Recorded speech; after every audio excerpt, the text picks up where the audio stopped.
राम नाम रटते रहो जब तक घट में प्राण, कबहू तो दीन दयाल के बनक पड़ेगी कान। कबीर लौट सको तो लूटियो राम नाम की लूटी, फिर पीछे पछताओगे प्राण जहांगे छूटी।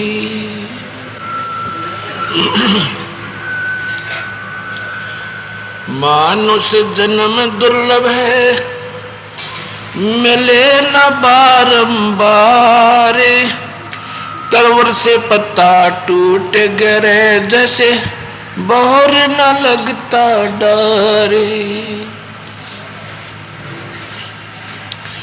कबीर मानुष जन्म पाय के नहीं रट हरि नाम, जैसे कुआ जल बिना खुदवायो के काम।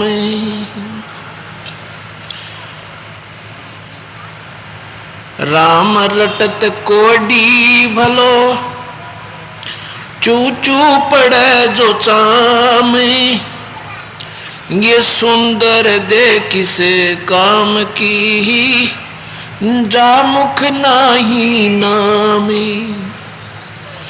कबीर जीव्यात वो ए भली जो रटे हरि नाम, नहीं तो काट बगाई ओ बीरा मुख में भलो नाच। राम रटत दारिद्र भलो टूटी घर की छान, वो सुंदर महल किस काम के जहाँ भक्ति नहीं भगवान।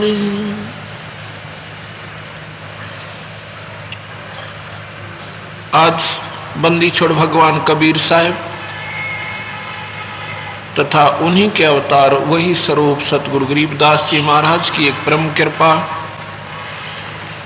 पवित्र नगरी जोधपुर के ऊपर हुई है कि यहाँ पर परमपिता परमात्मा की महिमा का गुणगान चल रहा है।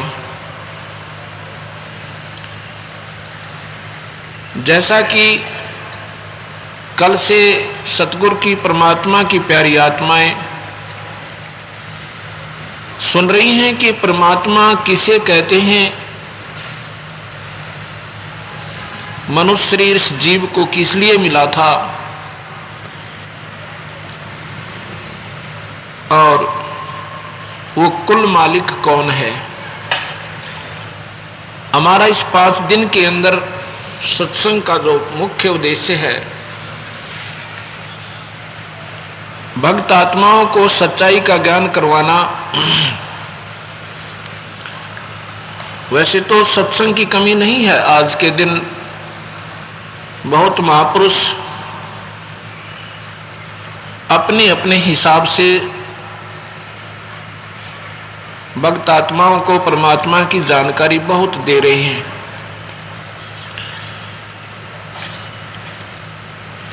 सतगुरु कबीर साहब की जो महिमा है, सतगुरु गरीबदास जी ने जो अपने आंखों देखा हाल, उस सतलोक में खुद स्वयं जाकर सतगुरु कबीर भगवान के साथ और फिर उसकी जानकारी अपने ग्रंथ साहिब के माध्यम तक हमें मिली। फिर उनके आधार पर हमने अपनी क्रिया को सुचारू किया और जो संतों ने, सतगुरु भगवान ने, कबीर साहब ने जो भी कुछ लिखा था वो ज्यों का त्यों सत्य मिला। उसके बाद साहब ने इस दास की ड्यूटी लगाई कि सच्चाई का सारे समाज में प्रचार किया जाए। सच्चाई अवश्य एक बार कड़वी लगती है, लेकिन यह मीठी हो जाती है। जब हम कबीर साहब को भगवान बताते हैं साहेब वैसे परमात्मा का ही प्रतिबोधक शब्द है। संस्कृत में इसे पुरुष कहते हैं, हिंदी में कई पर्यायवाची शब्द हैं इनके, जैसे परमेश्वर, ईश, भगवान, राम, प्रभु। उर्दू में भी अल्लाह, खुदा, पंजाबी में रब, अंग्रेजी में गॉड।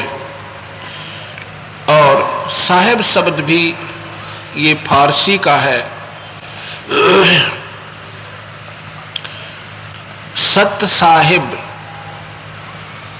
सत्य माने सच्चा अविनाशी, साहिब माने परमात्मा यानी भगवान।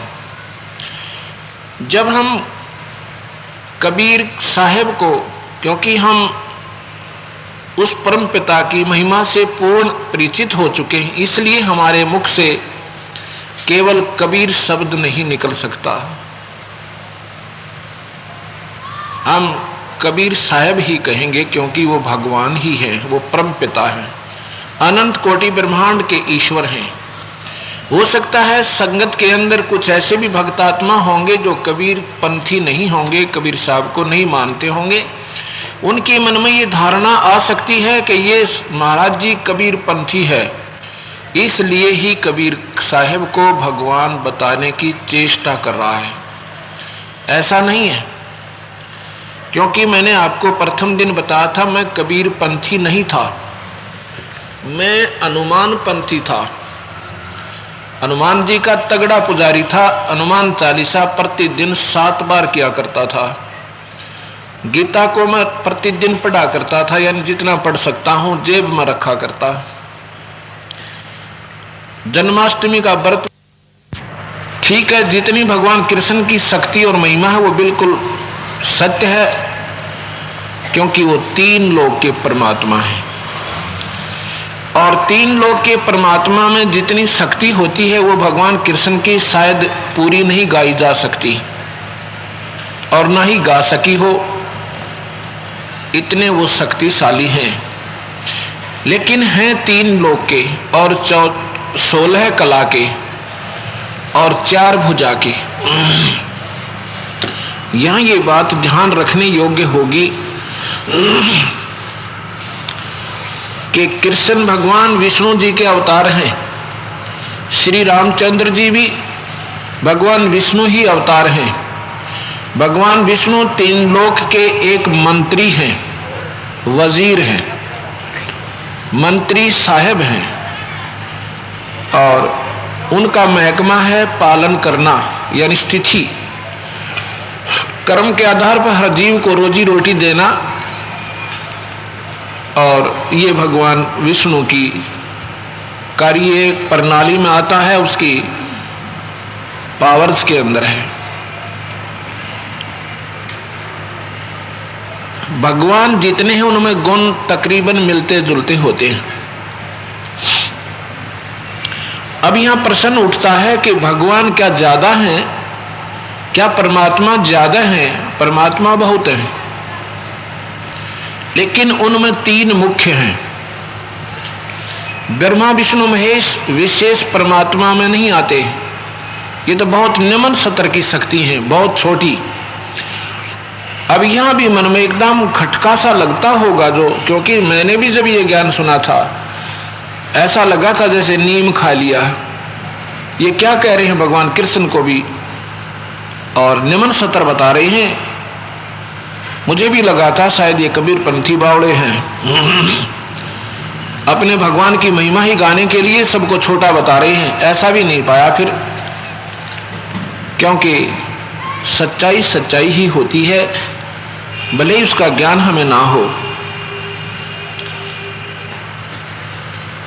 हम सुनते थे जो बचपन से ही कि 3 भगवान हैं, ब्रह्मा विष्णु और शिव। ब्रह्मा शरीर बनाता है, विष्णु पालता है, शिव जी संहार करता है, और बहुत प्रसन्न हुआ करते, वाह वाह बहुत अच्छे भगवान हैं। अब कबीर साहब के ज्ञान के चानने में जब हमने सोचा कि ये क्यों बना रहे हैं और क्यों मार रहे हैं, क्यों पाल रहे हैं, जैसा कि मैंने सुबह बताया था सृष्टि रचना में, कि कल बताया था, जैसे ब्रह्मा विष्णु महेश के पिता जो हैं ये ज्योति निरंजन है, ज्योति निरंजन है। इनको काल भी कहते हैं। गीता में वो स्वयं काल भी अपने आप को कहता है। भगवान कृष्ण के अंदर वो परम शक्ति बोल रही है, वो काल। कृष्ण जी नहीं बोल रहे थे। महाभारत में जब अर्जुन ने पूछा था कि भगवान युद्ध के बाद आप वो गीता एक बार फिर सुना दो मुझे, भगवान ने कहा कि मुझे याद नहीं मैंने क्या कहा था, अब ज्यों का तो मैं नहीं बता पाऊंगा। इससे सिद्ध हुआ कि भगवान कृष्ण ने वो गीता नहीं कहा। वो परमात्मा साथ में गीता में कहता है कि मैं कभी आकार में नहीं आता, और ये मूर्ख लोग मुझे आकार में आया हुआ मान रहे हैं, मुझे कृष्ण मान रहे हैं। मैं कृष्ण नहीं हूं, मैं तो वो शक्ति हूं, मैं कभी आकार में नहीं आता और मेरी लीला अलौकिक है, मेरा प्रगट होना अलौकिक है। अलौकिक का तात्पर्य सामने नहीं आऊंगा पर खेल सारे मैं ही करूंगा। ब्रह्मा विष्णु महेश के पिताश्री ज्योति निरंजन यानी काल हैं। ये महाविष्णु भी हैं, ये ब्रह्मलोक में रहते हैं, महास्वर्ग में, और यही महाशिव का रूप बना लेते हैं। और यही काल महाब्रह्मा का रूप बनाकर और वहाँ ब्रह्मलोक में 3 स्थानों पर, न्यारे न्यारे स्थानों पर रहता है, और अपनी पत्नी शेरा वाली प्रकृति यानी दुर्गा, इसके भी 3 रूप बना लेता है। इनसे 3 पुत्र उत्पन्न करता है, ब्रह्मा विष्णु महेश, और उनको फिर अपने यहाँ 3 लोक का राज्य दे देता है। क्योंकि इस काल निरंजन को 1 लाख जीव प्रतिदिन आहार करने होते हैं, ये रोज खाता है। जो गीता के 11वें अध्याय के 32वें श्लोक में स्वयं कहता है कि मैं काल हूं अर्जुन, और ये मेरा असली रूप है जो तुझे दिखाया, जिसको देखकर अर्जुन जैसे योद्धा का कलेजा हिल गया, और आम व्यक्ति उस भगवान के दर्शन ते मर जावे। इतनी बूंदी सकल विकराल रूप, ये भगवान का स्वरूप नहीं होता। भगवान का स्वरूप होता जिसको देखने मात्र से आत्मा इतनी सुखी हो जा, अगर जैसे बार बार देखता ही रहूं, और जिसके देखते डर लागे वो भगवान ही, वो काल ही है। ऐसे विष्णु पुराण में लिखा है कि विष्णु का एक रूप तो भगवान है, पुरुष है, उसका परम रूप यानी असली वास्तविक रूप उसका काल है। जैसा दिन में भी मैंने परिभाषा बताई थी, अब ज्यादा नहीं बढ़ाऊंगा। अब मैं आपको परमात्मा, और ये शेरा वाली जो है अष्टंगी भी कहते हैं, इसको प्रकृति देवी भी कहते हैं, ये ब्रह्मा विष्णु महेश की माता है। देखो भक्तजनों, हमारा समाज रूढ़िवादी बन गए। हिंदू अपनी साधना को श्रेष्ठ मानते हैं, मुसलमान भाई अपनी साधना को श्रेष्ठ मानते हैं, जबकि साधना तो एक ही है, एक ही परमात्मा है। अल्लाह कोई न्यारा नहीं और राम कोई दूसरा नहीं, एक ही शक्ति के भाषा भिन्न नाम है। हमने ये जो शास्त्र आज हिंदुओं के नाम लिख दिए कि हिंदुओं के शास्त्र हैं, ये हिंदुओं के नहीं। जब ना मुसलमान थे, ना हिंदू थे, ना सिख थे, ना ईसाई थे, ये सभी पुराण, ये वेद, गीता जी, महाभारत, सुधा सागर, ये उस समय श्री वेद व्यास जी द्वारा दोबारा रचित किए गए थे, एज इट इज, ज्यों के त्यों, और आज वो हमारे पास उपलब्ध है। तो उनको किसी ने पढ़ा तो क्योंकि कबीर साहब के ज्ञान बिना वो उनको ज्ञान नहीं हुआ। उसमें स्पष्ट लिखा है कि शिव पुराण में लिखा है कि शिव जी से विष्णु उत्पन्न हुआ और ब्रह्मा की उत्पत्ति भी शिव से हुई। विष्णु पुराण में लिखा है कि विष्णु से शिव, ब्रह्मा और विष्णु तीनों उत्पन्न हुए। अब ये बात उनके समझ में नहीं आई, क्योंकि कबीर भगवान ने जो मार्ग बताया, जो सच्चाई बताई, वो समाज ने स्वीकार नहीं करी। उसके बिना ये शास्त्र सुचारू नहीं बन पाए। कोई किसी से पूछो कि ब्रह्मा विष्णु महेश के पिता माता कौन है, कोई नहीं बता पाओगा आपने। जो भगवान राम और कृष्ण और शिव, ब्रह्मा विष्णु शिव के पुजारी हैं, क्योंकि उनको बताया नहीं गया। शास्त्र के पढ़ने वाले, संस्कृत के जानने वाले थे। संस्कृत, सभी शास्त्र संस्कृत में थे, आम समाज संस्कृत नहीं जाना था। उन्होंने जो बात नहीं समझ में आई उसको छोड़ दिया और कह दिया भगवान ब्रह्मा विष्णु महेश ये अजर हैं, अमर हैं, ये अजन्मे हैं, ये मरते को ना। और गीता में बतावा कि ना ब्रह्मा रहे, ना विष्णु रहे, ना शिव रहे, ये नाशवान है। खुद ब्रह्म अपने आप को कहता है मैं भी मरूंगा भाई, अर्थात तेरे मेरे अर्जुन गणे जन्म लिए। इसी सिद्ध हुआ कि ब्रह्म भी मरता है, पर उसका समय ब्रह्मा विष्णु महेश से करोड़ गुना ज्यादा है, फिर भी अंत होता है। गीता के 15वें अध्याय का 16, 17, 18 श्लोक बताता है कि दो भगवान, एक नासवान एक अविनाशी। नासवान ये क्षर भगवान ब्रह्म है, अविनाशी अक्षर पुरुष को कहा है। फिर 17वें श्लोक में 15वें अध्याय के कहा है कि वास्तव में अविनाशी तो इनसे भी न्यारा है, इन दोनों से भी भिन्न है, क्योंकि ब्रह्म तो नासवान है ही है, इसमें कोई शक नहीं। और पारब्रह्म जिसको अक्षर पुरुष कहते हैं, ये बहुत समय के बाद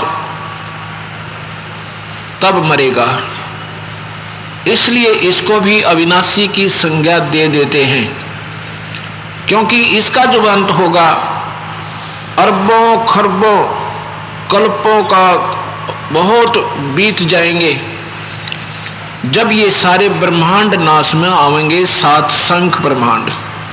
क्योंकि अक्षर पुरुष 7 ब्रह्मांड का, पारब्रह्म भी कहते हैं इसको, अक्षर पुरुष भी कहते हैं, 7 शंख ब्रह्मांड का प्रभु है, मालिक है। निरंजन 21 ब्रह्मांड का प्रभु है, मालिक है, अल्लाह है, खुदा है, गॉड है। और ब्रह्मा विष्णु महेश केवल 3 विभागीय मंत्री हैं, ये 3 लोग के प्रभु हैं, स्वामी हैं, मालिक हैं। और कबीर साहब वो पूर्ण परमात्मा असंख्य ब्रह्मांड के प्रभु हैं, असंख्य ओवरऑल कंट्रोलर। उसको सत्य पुरुष, परम अक्षर पुरुष, ये गीता में लिखा है। परम अक्षर पुरुष वो सत्यलोक में रहता है। गीता में लिखा है कि वो शाश्वत स्थान पर ईश्वर रहता है, वहां जाने के बाद ये जीव फिर जन्म मरण में नहीं आता। शाश्वत स्थान का मतलब है अविनाशी स्थान, सत्य स्थान, सत्यलोक। और मैंने बताया था यजुर्वेद के 5वें अध्याय के 32वें श्लोक में लिखा है कि वो परमात्मा जिसे सारी सृष्टि उत्पन्न हुई, सभी ग्रहों ब्रह्मांडों का रचने वाला, वो सत्यलोक में रहता, वही बंधनों का शत्रु यानी बंदी छोड़ है। वही सतपुरुष कबीर साहब कहते हैं अमर करूं सतलोक पठाऊं, ताते बंदी छोड़ कहूं। इसलिए मैं बंदी छोड़ कहलाता हूं कि मैं इस काल के जाल तक जीव को छुटवा कर सतलोक ले जाता हूं। अब मैं आपको क्या बताना चाहता हूं कि ब्रह्मा विष्णु महेश केवल 4 भुजा के भगवान और 16 कला सहित, इनके पिताश्री 1000 कला के, 1000 भुजा के, और इनसे ऊपर पार ब्रह्म है, सबसे ऊपर पूर्ण ब्रह्म यानी कुल मालिक जो है वो सतपुरुष है। वो असंख्य भुजा का, असंख्य जिसको गिनती नहीं कर सकते, असंख्य कला का, असंख्य कला बिना अनकाउंटेबल यानी उनकी गिनती नहीं कर सकती, वो इतने पावरफुल हैं। अब आप विचार कीजिए, एक तो 40 वाट का, एक तो 4 हाउस पावर की मोटर, 1000 हाउस पावर की, और एक थर्मल प्लांट। आप हिसाब ले लेना। फिर वो 4 हाउस पावर की तो ब्रह्मा विष्णु महेश, 8 हॉर्स पावर की समझ लो इनकी माता, और 1000 हॉर्स पावर का इनके पिताश्री। लेकिन ये कबीर भगवान समझ लो थर्मल प्लांट जहां से बिजली बनती है, जिसकी कोई अंत कोई ना। अब ये बात आप शास्त्र पढ़ोगे जब बात बनेगी। सभी शास्त्रों का समावेश हमने एक किताब बनाई है गहरी नजर गीता में। मैंने पुस्तक पहले 2 पुस्तक इस दास ने बनाई, जिसमें यथार्थ भक्ति संदेश प्रथम भाग और द्वितीय भाग। द्वितीय भाग में हमने काफ़ी इस गीता की जानकारी देने की चेष्टा की। उसमें कुछ एक जो रूढ़िवादी भक्त आत्मा थी, उन्होंने कहा कि तुम्हारे महाराज जी का जो अच्छी लगी ना वो तो इसमें दे दी, और जो सच्चाई थी गीता में वह छुपा दी। तो इस दास के ऊपर कृपा हुई दाता की कि क्यों ना इस ऐसे अनमोल शास्त्र को एक बार दोबारा अनुवाद कर दिया जाए, क्योंकि संस्कृत फेरबदल नहीं हो सकती। जो भगवान ने अपने मुंह से बोल रखी है उसको कोई नहीं मिटा सकता, वो यूं की नो रहेगी। शब्दार्थ गलत करते हैं वो मूर्ख लोग हैं, भावार्थ में वो चेंज कर सकते हैं जिसकी जितनी बुद्धि काम करती है। तो इस दास ने ये सारी आंशिक लेख सभी शास्त्रों के थोड़े थोड़े जो इसमें आवश्यक थे वो इसमें दे रखे हैं। चाहे शास्त्र खरीदना चाहे मत खरीदना, उसको सत्य मानकर पढ़ लेना, बिल्कुल 100 की 100 सत्य उसमें एज इट इज कॉपी है, जिससे आपको ये प्रमाणित हो जाएगा कि इन शास्त्रों में ऐसा ही लिखा है। और उसके आधार पर फिर जब गीता जी को देखा, गीता जी में 90% महिमा उस परमात्मा की गाई है। अर्जुन पूछे भगवान वो ब्रह्म कौन है? उस ब्रह्म की शरण में आप कहते हैं जाइए, वो ब्रह्म कौन है?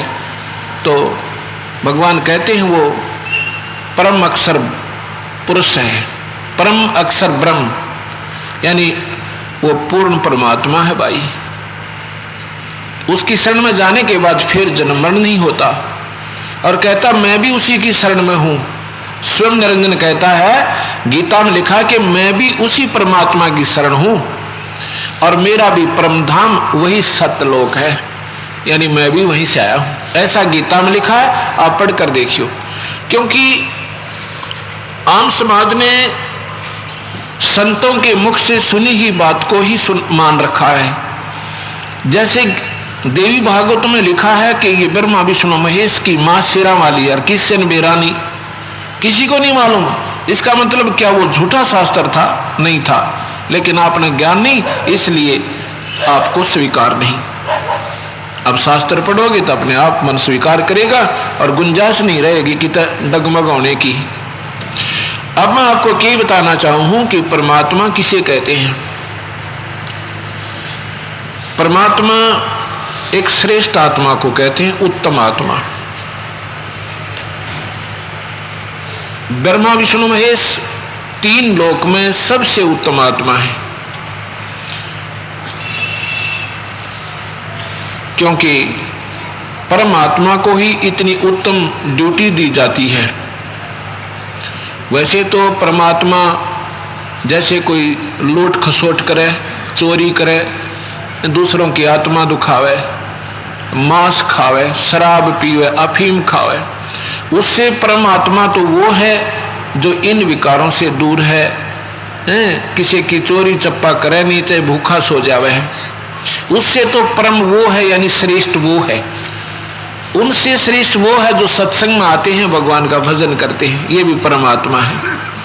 परमात्मा से डरते हैं, दया भाव हृदय में रहती है, तो ये परमात्मा उनसे परम है, श्रेष्ठ है। इनसे श्रेष्ठ वो देव पुरुष हैं जिन्होंने भक्ति करने की कोशिश की और भक्ति श्रेष्ठ मार्ग ना मिलने से वो परमात्मा यानी श्रेष्ठ आत्मा देवता की पदवी पाए। इनसे भी परमात्मा ये ब्रह्मा विष्णु महेश है। गरीबदास जी अपनी वाणी में कहते हैं,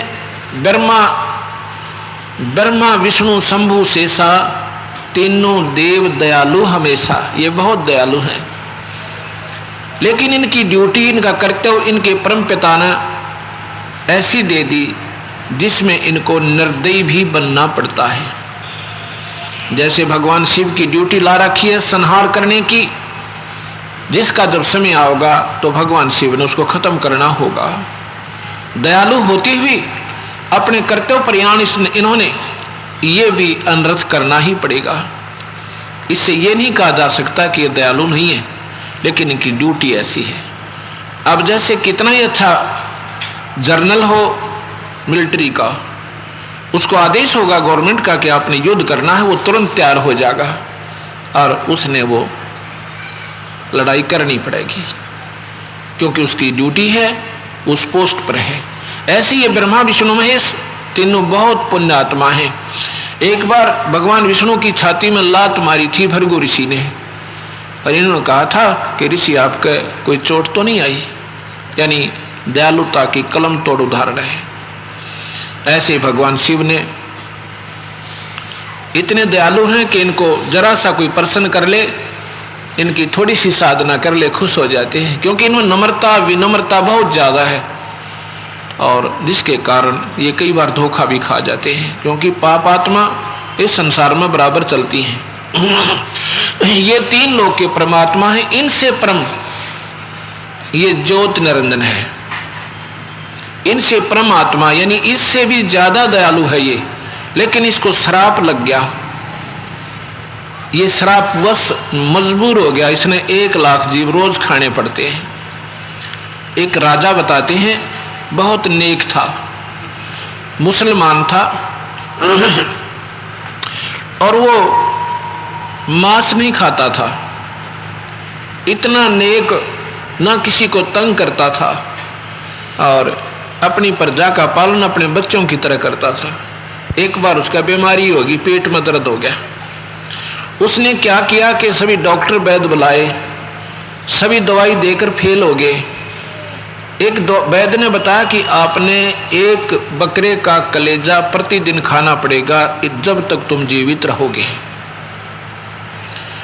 अब वह मजबूरी होगी उसकी, 1 बकरे का कलेजा फिर वो रोज खाने लग गया, उसको राहत मिल गई, यानी पाप न्यों बढ़े। अब वो चाहता नहीं था, और फिर भी मजबूरी में दयालु होते हुए अपनी जान रक्षा की खातिर उसने खाना पड़ गया। फिर उसको एक संत टकरा जाता है, एक कबीर साहब का संत, गरीबदास जी की परंपरा में। तो वो क्या है कि नौका की इंतजार में वो संत बैठे थे। वहां पर क्या होता है कि वो नौका में बैठ चुके थे, इतने में 5-7 बकरे लेकर राजा के सैनिक आ जाते हैं, और उस नाविक को मालूम था कि राजा के सैनिक हैं। नाविक को उन्होंने कहा कि हमें जल्दी पार करो, जल्दी जाना है। तो उस नाविक ने उस संत को उतार दिया कि आप नीचे उतरो, ये राजा के सैनिक हैं, इनको परले पार करके आना है। तो संत ने कहा कि हम भी बैठे चले जाते हैं, क्या दिक्कत हो जाएगी। तो उन सिपाहियों ने कहा कोई बात नहीं, बैठा रहने दो, महात्मा है इसको। जब वो दरिया से जा रहे हैं, वो पूछते हैं भाई कहाँ ले जा रहे हो इन बकरों को, तुम राजा के सैनिक बताते हो, तुम बकरियां का क्या करोगे भाई। कहते हैं राजा को एक बीमारी लगी हुई है, प्रतिदिन 1 बकरे का रोज सीना खाता है। उसने कहा कि राजा को कह देना आज के बाद उसको दर्द नहीं होगा, पर बकरे नहीं खावे। सैनिकों ने बताया बहुत नेक आत्मा है, वो मांस भी नहीं खाते थे मुसलमान होते हुए भी, लेकिन अब मजबूरी में उन्होंने मांस खाना पड़ गया। तो संत ने कहा कि हमारे कबीर भगवान की कृपा से वो ठीक हो जाएगा और उसने मांस नहीं खाना पड़ेगा और नहीं खाएगा। और उन सैनिकों ने उनका पता पूछा, सारा पता नोट किया। जब वहां पहुंचे तो राजा ने कहा कि भाई मैं मांस नहीं खाऊंगा, मैं ठीक हो गया, मुझे कोई दर्द नहीं। तब उन्होंने कहा कि भगवान राजन ऐसे ऐसे एक संत मिला था हमें। कहता किस टाइम मिला था कि इसमें ये बात कही। कहता उसके बाद मुझे पीड़ा नहीं है, मैं बिल्कुल ठीक हूं। उस संत को ढूंढा, उसके संतान भी नहीं थी, कबीर साहब की कृपा से साल भीतर उसका लड़का हो गया, और ज्यादा प्रसन्न हुआ। और फिर उन्होंने एक बाग और एक मंदिर, एक आश्रम बनाया उस संत के नाम पे, उसका नाम रामनगर रखा।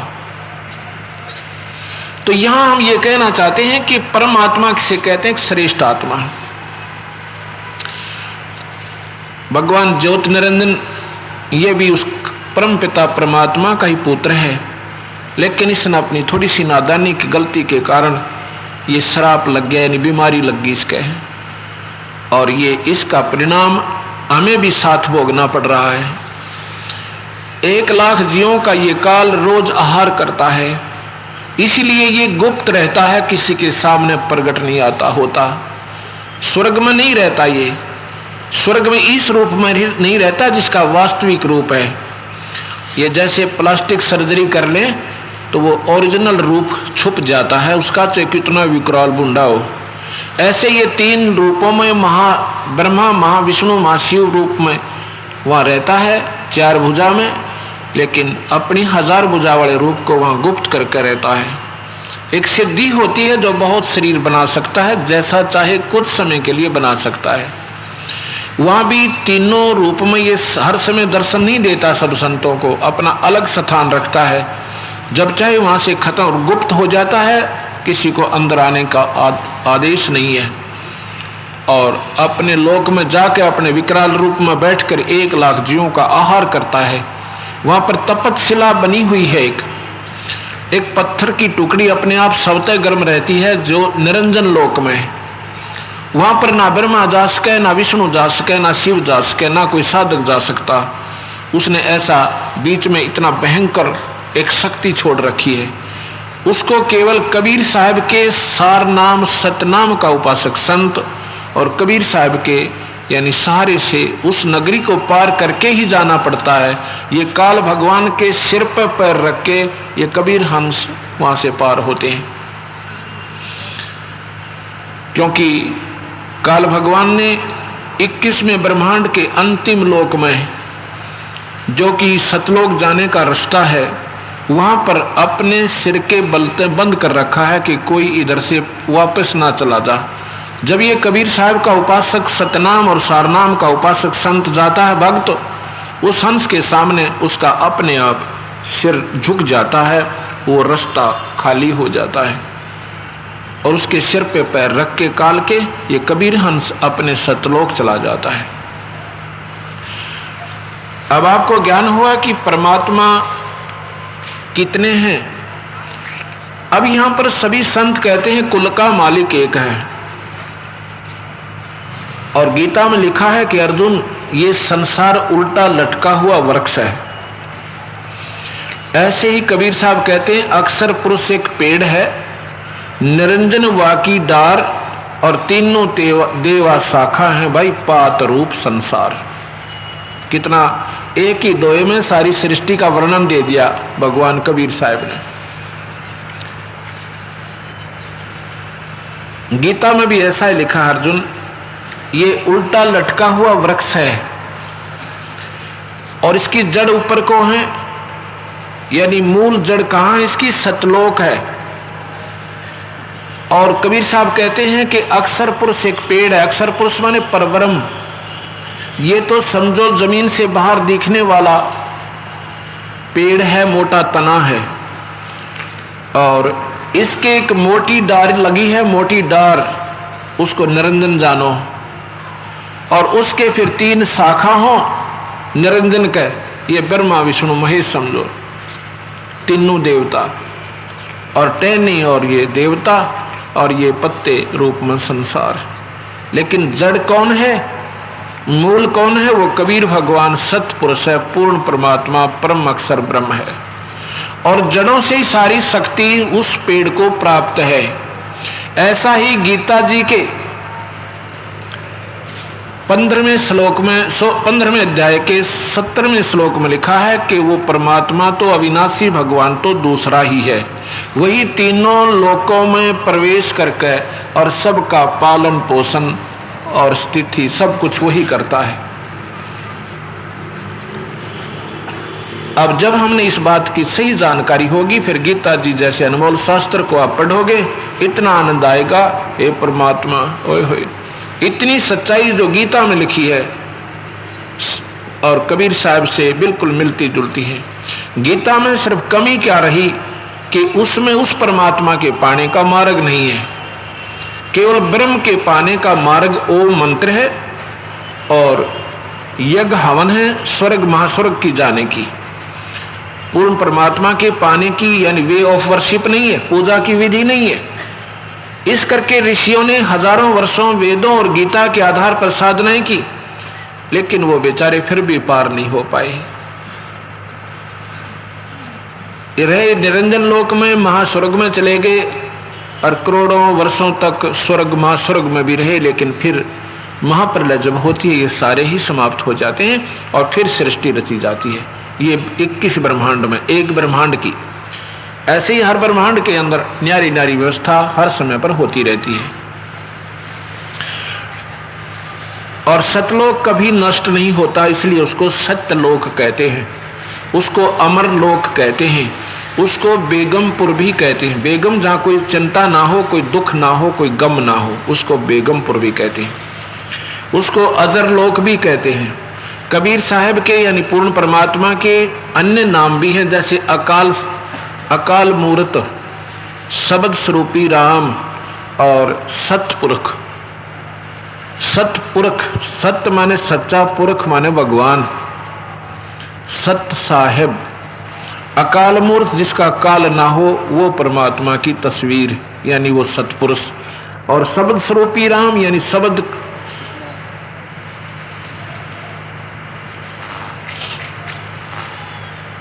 रूपी राम, शब्द स्वरूपी राम यानी शब्द खंड नहीं होता, इसका नाश नहीं होता शब्द का, यानी वो परमात्मा शब्द स्वरूपी है, वो कबीर भगवान, उसका कभी नष्ट नहीं होता, वो पूर्ण परमात्मा है। अब मैं जो बताना चाह रहा था आपको कि यदि हम कबीर साहब को परमात्मा बताते हैं, जो भक्तात्मा सतगुरु की महिमा से परिचित हैं वो तो स्वीकार कर लेते हैं, क्योंकि जैसे राम और कृष्ण भगवान की महिमा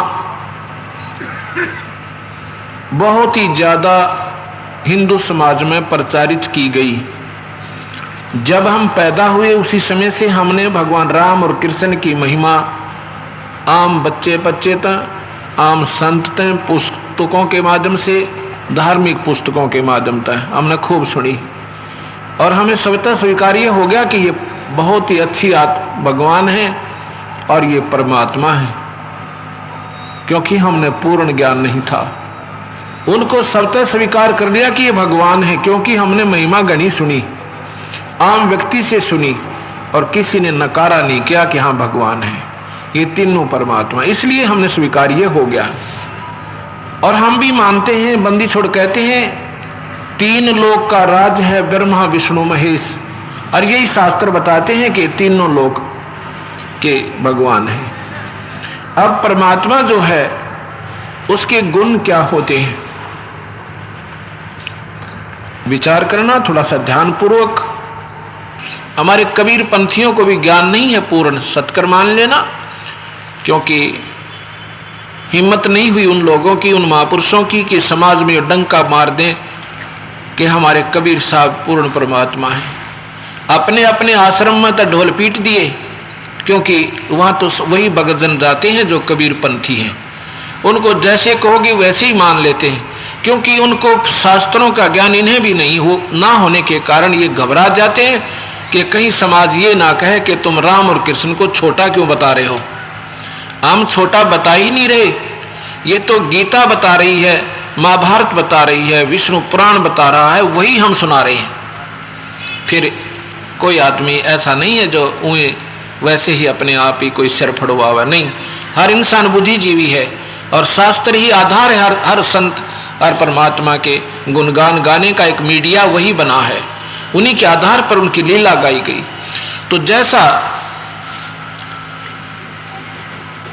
कई हम बहुत कबीर पंथी आश्रमों में गए, पहले अपने राम कृष्ण की महिमा तो हमारे साथ हृदय में समाई हुई थी, उतनी तो अब भी हम इनकी महिमा अवश्य गाते हैं। हम एक आरती करते हैं दोपहर के बाद, उसमें पूर्ण रूप से सभी पुराण और सभी वेद, गीता जी, राम और कृष्ण की महिमा परिपूर्ण हो जाती है। उसमें हम रोज स्तुति गाते हैं, जितनी इनकी शक्ति है हम इनको इतना अवश्य और आदर देते हैं, मानते हैं। लेकिन इनसे ऊपर जो परम शक्ति है, हमारा उनसे संपर्क हो गया तो अब ये हमारे और ज़्यादा साथी हैं, अधिक लाभ देते हैं।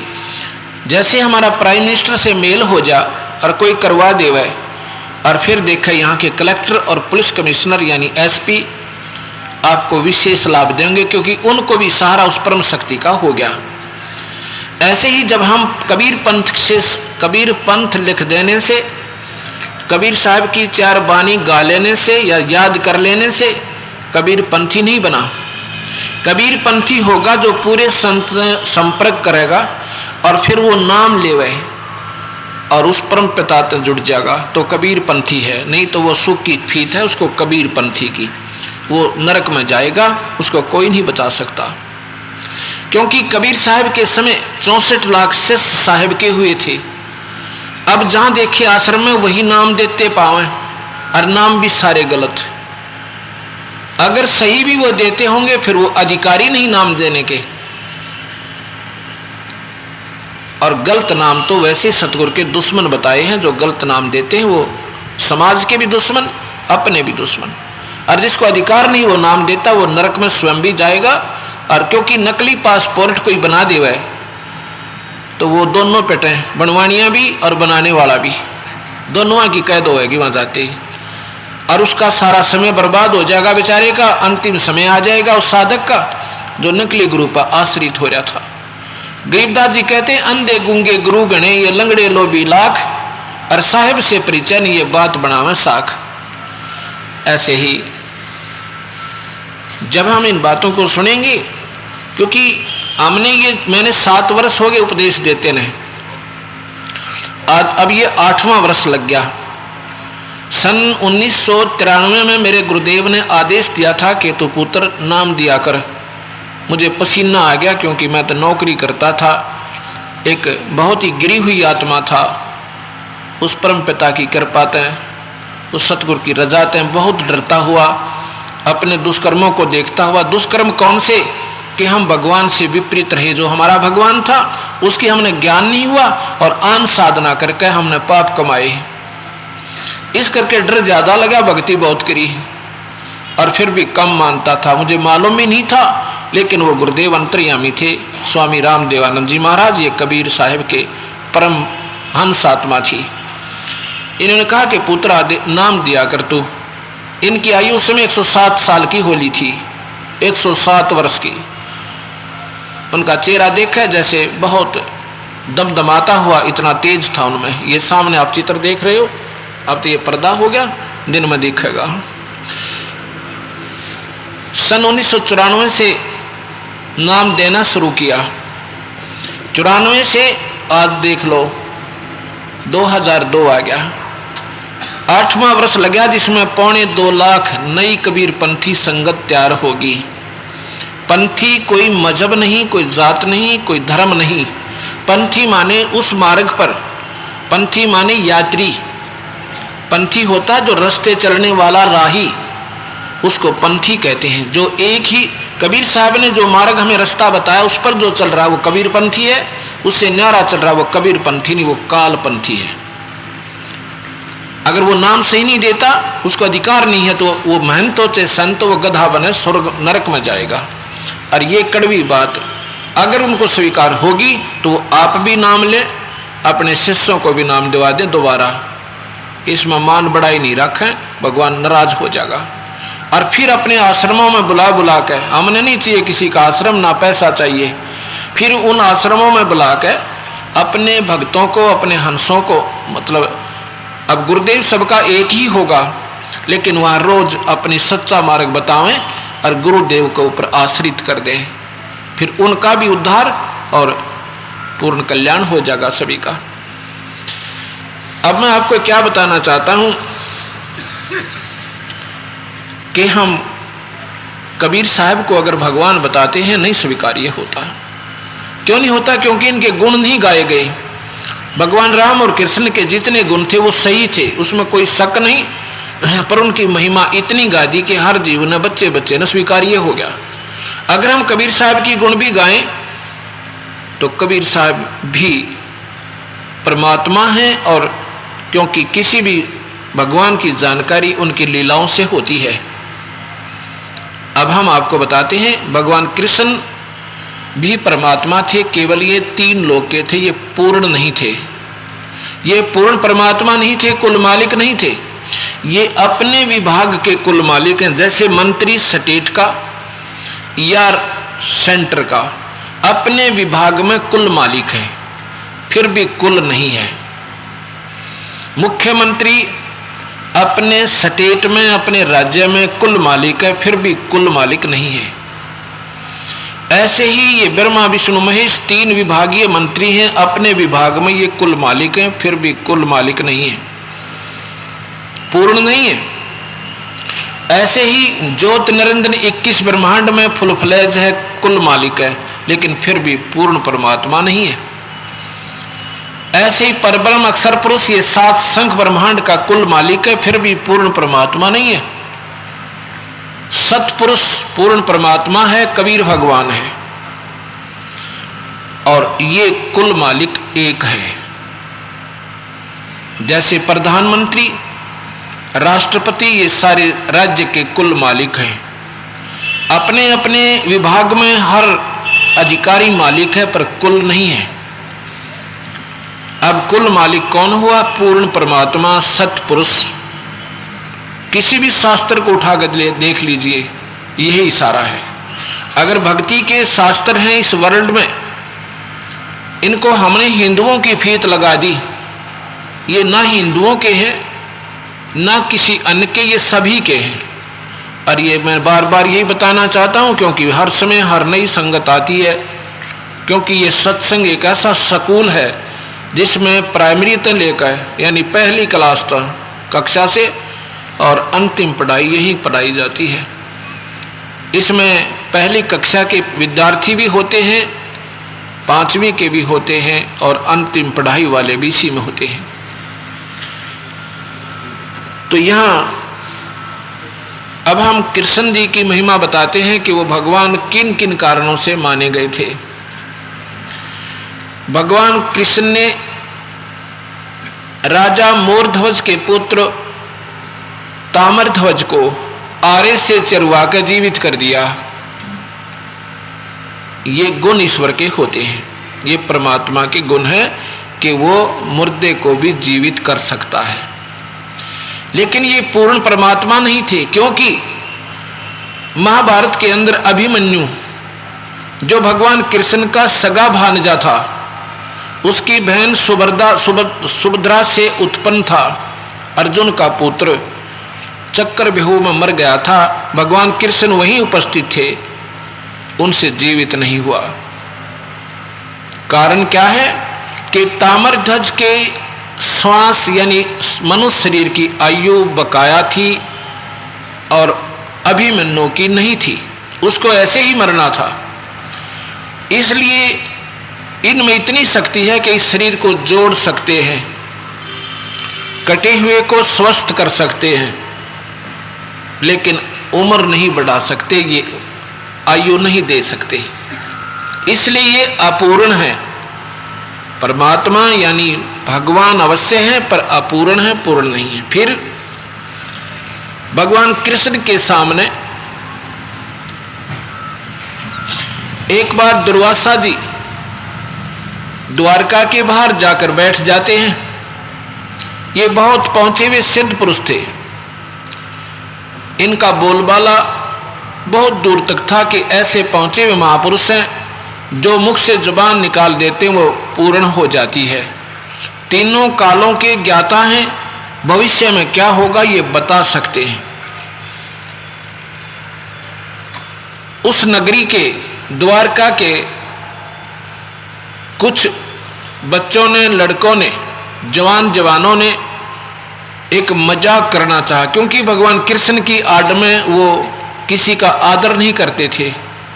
इतने अभिमानी हो गए थे यादव भगवान कृष्ण ने, क्योंकि शिशुपाल जैसे राक्षस को उसका सिर काट दिया था, सुदर्शन चक्कर जरासंध मार दिया था, और भी जो उनके सामने आए थे बकवाद करनी, सबको कूट छेद कर सीधा कर दिया था या खत्म कर दिया था। इसके कारण यादव वंश बहुत ही ज्यादा अभिमानी हो गया था, संतों का अनादर शुरू कर दिया था। उन्होंने मजाक करना चाहा, देखेंगे कृष्ण से भी क्या ये बड़ा है क्या, काहे का भक्त, काहे का संत है, ऐसा मन में लेकर चलो इसकी परीक्षा करते हैं। भगवान कृष्ण के पुत्र प्रद्युम्न को एक लड़की के वस्त्र पहरा कर गुजरियां जैसे, और उसके पेट पे एक कढ़ा बांध दिया लोहे का, कढ़ाई जैसे छोटी सी सब्जी बनाने की हुआ कर, जैसे गर्भवती लड़की होती है ऐसा उसका आकार बना दिया, और ऊपर का कपड़े बांध दिए लोगड़ गुद्दड़ सा बांध के हाथ लाग गए तो नो करड़ा करड़ा ना दिखा, पेट जैसा ही लगा है। और 20-30 बच्चे इकट्ठे होकर, बच्चा तो के था, वो तो जवान हो रहा था जब अनिरुद्ध उसका पुत्र भी हो रहा था, और अनिरुद्ध का ब्याह भी हो लिया था, विवाह भी हो चुका था, यानी कृष्ण के पोते का। फिर भी वहां जाते हैं और जाके दुर्वासा जी से कहते हैं कि ऋषिवर, हमने आपकी बहुत महिमा सुनी है। वो कहता आओ भाई बैठो, कैसे आना हुआ। एक उसका नकली पति बना लिया, यानी सांग कर लिया, और कहा कि ये इसकी पत्नी है। घूंघट घांघट काट गया, यानी पक्की तरह हो गया प्रद्युम्न। और इनको जी भगवान हे ऋषिवर बहुत दिन शादी हुए को हो गए, और अब इनके भगवान ने आस की है, ये उतावले हैं, आपकी महिमा सुनी है, ये पूछना चाहते हैं कि पुत्र होगा या पुत्री, आप जानी जान है। दुर्वासा तो जान गए बकवास करने आए हैं। दुर्वासा ने क्रोधित होकर कह दिया कि यादव कुल का सत्यानाश होगा, इस तरह श्राप दे दिया कि यादव कुल का सर्वनाश होगा इसमें, इससे जो इसके पेट पर है, जिसको तुम गर्भ मान रही हो, क्या होगा। और फिर बहुत क्रोधित हो गया, सब भाग गए। इतना बेरा था कि वो श्राप दे देगा तो टड़े कोई ना, पर फिर भी वह करड़ाई उठा लेगी। वहां से वो बच्चे भाग लिए हैं, और जी घर आ गए। गांव में सुरसराट हुआ, नगरी में पता चला कि बच्चों ने शरारत कर दी, दुर्वासा ने श्राप दे दिया।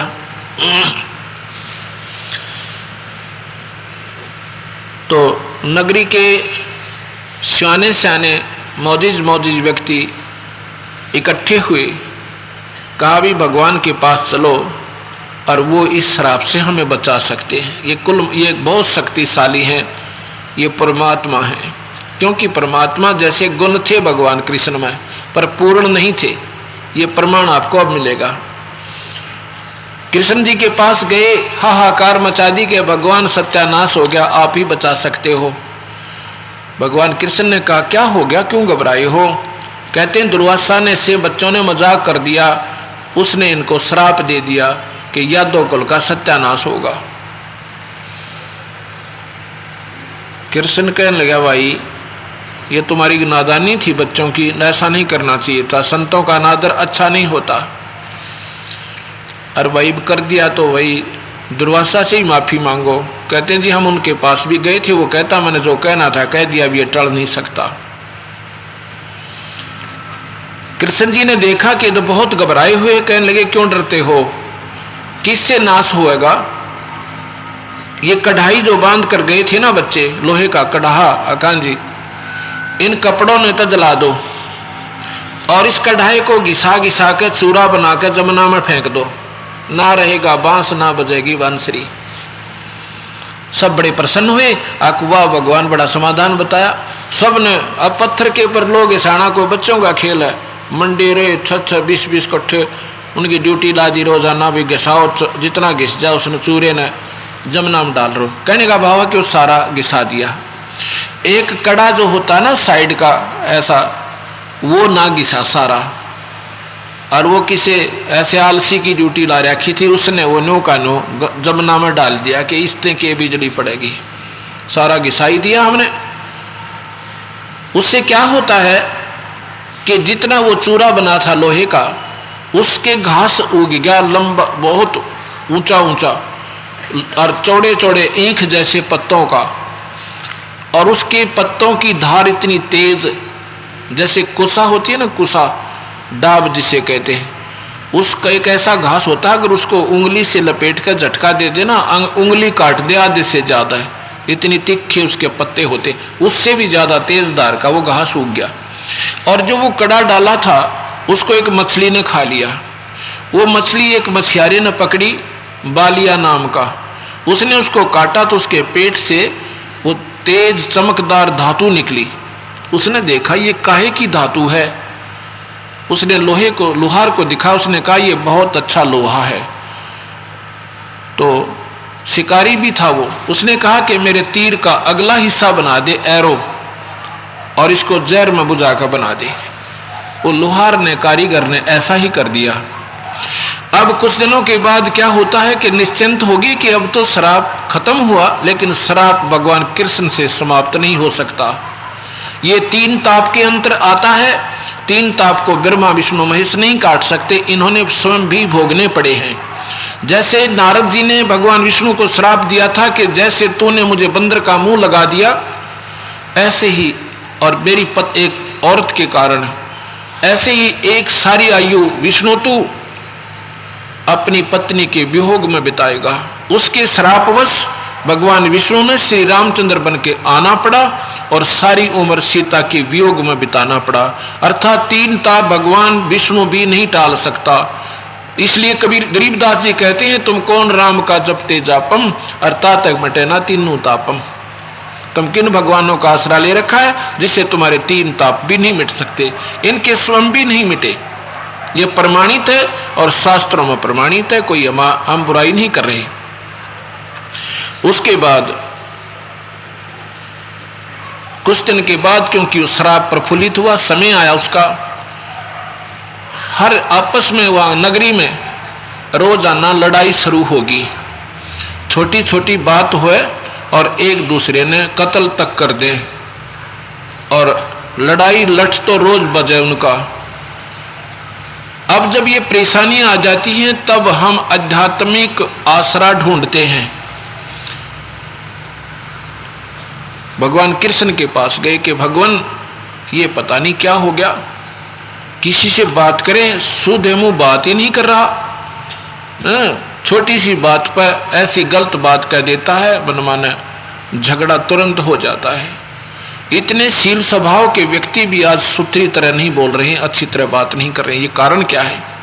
भगवान कृष्ण कहने लगा, भाई सुन लो, तुम्हारे ऊपर दुर्वासा का श्राप प्रभावी हो गया, और इस श्रापवश तुमने भाई बहुत अनर्थ हो सकता है।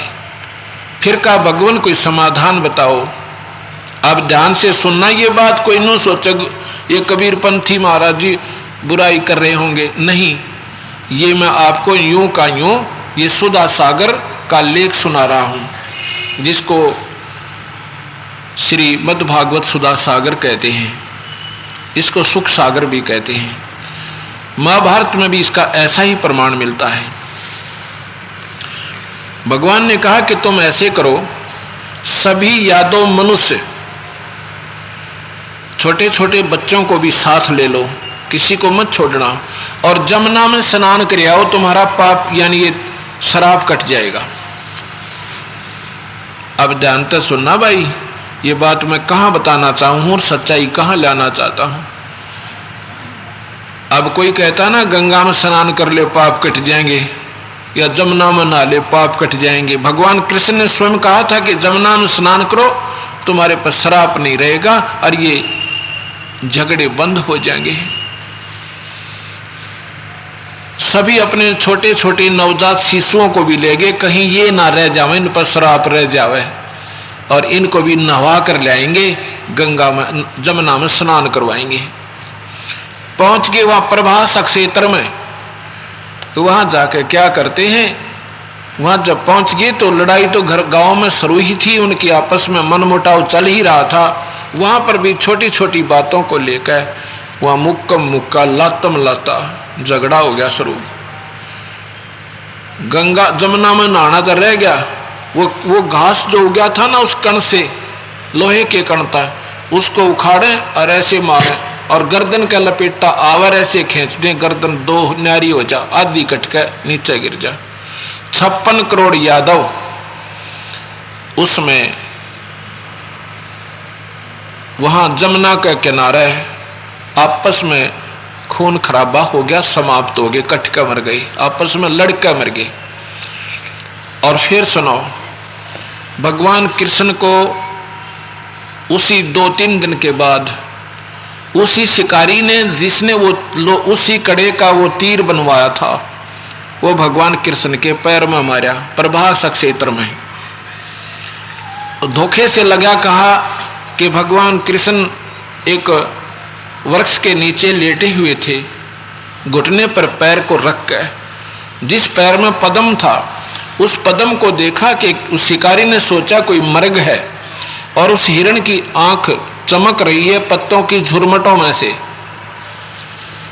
तो शिकारी ने सारा दिन कोई शिकार ना मिला, दोपहर होगी थी, उसने सोचा कहीं ये भी ना खिसक जा, ठोक दे नाड़े का।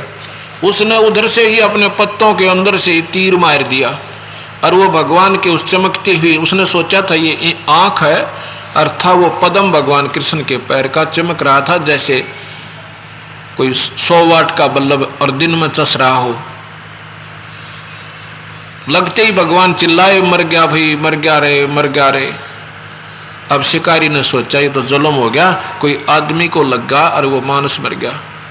भागा आया, देखा तो भगवान ये द्वारकाधीश वहां पर पड़े पड़े तड़प रहे हैं।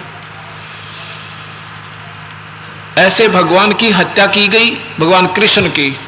भगवान कृष्ण के सामने अनिरुद्ध भगवान और प्रद्युम्न भगवान का बेटा, ये सब सर्वनाश को हो गए। 12,000 पुत्र बताते हैं भगवान के, क्योंकि 16,000 पत्नी, 16,008 पत्नियां थी, और वो सभी नाश को प्राप्त हुए, भगवान नहीं बचा सके।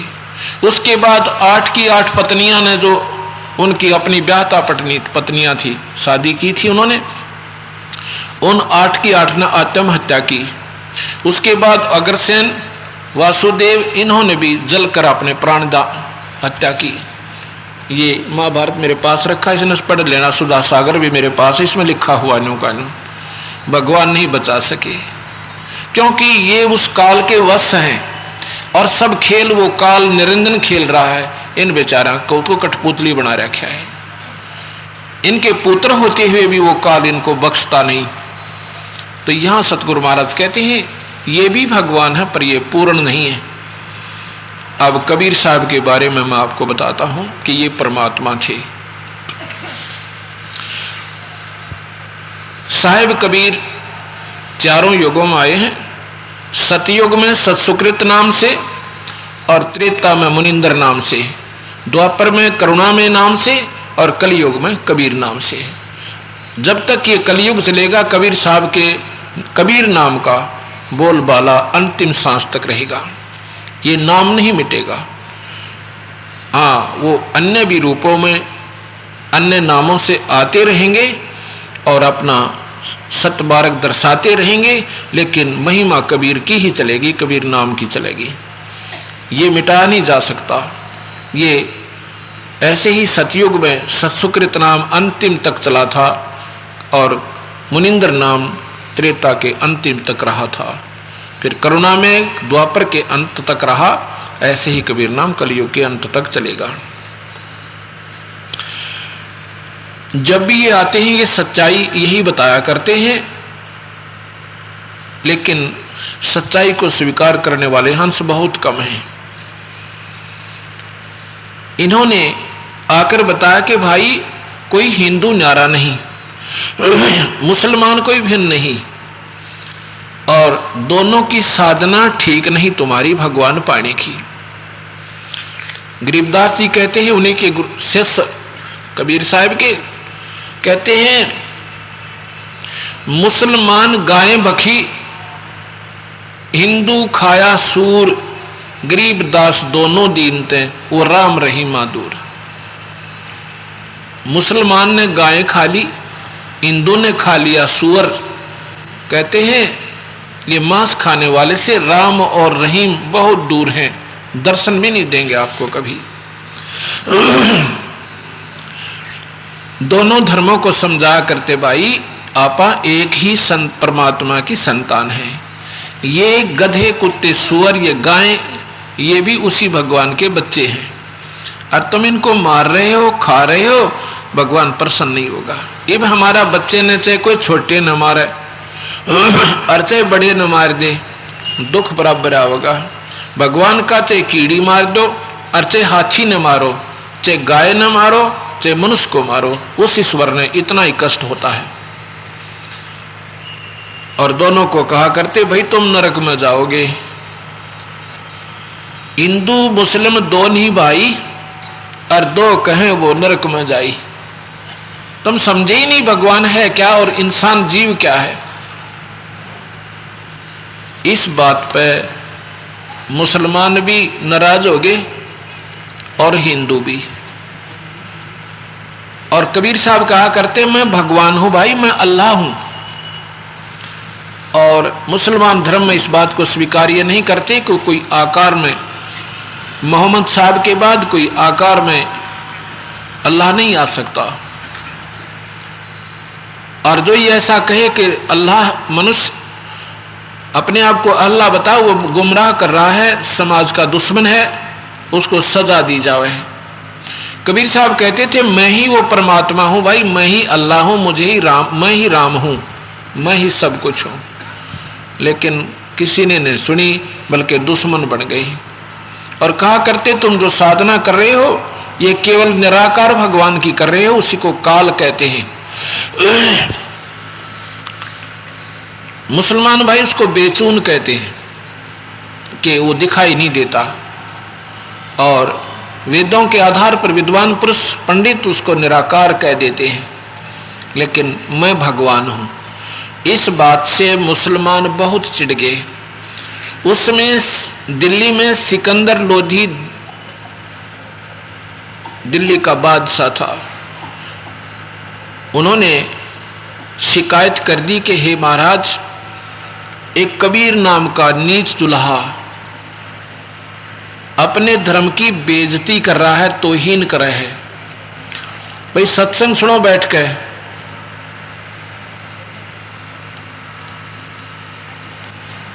तो वो हमारी तौहीन करता है और कहता है मैं भगवान हूं। और नगरी के बहुत से आसपास के जो प्रभावशाली मुसलमान भाई उस राजा के पास पहुंचे। राजा ने कहा कि क्या कहता हो? वो कहता है कि तुम मांस खाते हो, तुम पाप करते हो, नरक में जाओगे। और कहता मैं भगवान हूं, उसने हमारा जीना हराम कर रखा, राजन उसका कोई प्रबंध करो। राजा ने कहा कि लाओ उसको पकड़ के 10 सिपाही राजा के हुक्म से और कबीर भगवान को पकड़ने जाते हैं, पकड़ कर ले आते हैं। वहां पर हजारों की संख्या में दर्शनार्थ ये जनता खड़ी हो जाती है ये देखने के लिए कि आज इसको सजा मिलेगी। ये बहुत बात बनाता था। सिकंदर लोधी ने कहा कि क्या कहता है वह कबीर, तू भगवान है? जी हाँ, मैं ईश्वर हूं, मैं परमेश्वर हूं, मैं अल्लाह हूं। अब वो कहते हैं बाकी जो गए थे देख लो जी, आपके सामने कह रहा है। तो सिकंदर लोधी ने कहा कि गाय लाओ एक, और गाय को वहीं सभा में तलवार से उसको बिस्मिल करवा दिया, कटवा दिया और कहा कि तू भगवान है तो इस गाय को जीवित कर दे। गाय गर्भवती थी, साथ में उसके बच्चे का भी पेट। और सिकंदर कहता है अब इसको जीवित कर दे, मैं तुझे खुदा मानूं, नहीं तो तेरा सिर अभी कलम कर दूंगा। अब वो तो मालिक थे, उसका कौन कलम कर सकता था। उसी समय भगवान कबीर साहब खड़े हुए और जाके ऐसे एक थपकी गाय को लगाई, दोनों टुकड़ियां का, एक थपकी उसके बच्चे का लगा दी, दोनों जुड़ गए और जीवित हो गए। बोल सतगुरुदेव की। और लेकर बाल्टी दूध ठोक दिया, उनके सामने दूध निकाला। तो फिर क्या कहा कि गाय अपनी अम्मा है। हिंदू और मुसलमान दोनों को दूध पिलाती है, ये एक दुश्मन नहीं है किसी की, इसको भेदभाव नहीं है। और जिसका दूध पिए वो अपनी माँ होगी। और फिर माँ को तुम मारते हो, काटते हो, कहते हैं गऊ अपनी अम्मा है, इस पर छुरी मत बाह, गरीब दास की दूध ने सभी आत्म खा। ये तो हिंदू को भी दूध देती है, मुसलमान को भी देती है। इसका घी खाओ, इसका दूध खाओ, इस मांस ने खा के इसका क्यों नाश करो भाई। अब उस समय तो सबकी घीगी बंदगी, सभी जो बोले स्वीकार करें, जी हाँ जी हाँ। और फिर साहब इतना अपना शक्ति से इतना तेजों में शरीर हुआ जैसे आसमान पर छूता हुआ नजर आवे, और सिकंदर लोधी चरणों में गिर गया। अक्षमा याचने के, अल्लाह है खुदा, ए दाता मेरी जान बख्श दो। साहब ने कहा मैं तो बख्श दूंगा, पर अल्लाह तुझे तेरे कर्म के आधार पर नहीं बख्शेगा यदि तू मेरी शरण में नहीं आएगा तो। चरण लिए, हाथ जोड़े, अक्षमा याचना की और कहा कि मेरे से गलती होगी भगवान, माफ कर दो। कर दिया भाई, पर यो अनर्थ मत करो भाई, तुम दोनों ही हमारे बच्चे हो, हिंदू और मुसलमान, मने कोई फर्क नहीं। सिख और ईसाई कोई न्यारे नहीं है। सिख तो जब थे ही नहीं साहिब के समय में। सिकंदर लोधी ने एक पालकी मंगाई और पालकी के अंदर साहिब को बैठाया। उधर से उसके माता मुंह बोले माता पिता कबीर साहिब के, वो भी आगे नीरू नीमा, क्योंकि जिसका बेटा पकड़ा जावा माँ बाप रुक नहीं सकते, बेशक मर जावे। और कहते राजा हमें भी मार दे, वो पकड़ रखे थे न्यारे, उनको पास नहीं आने दिया जा रहा था।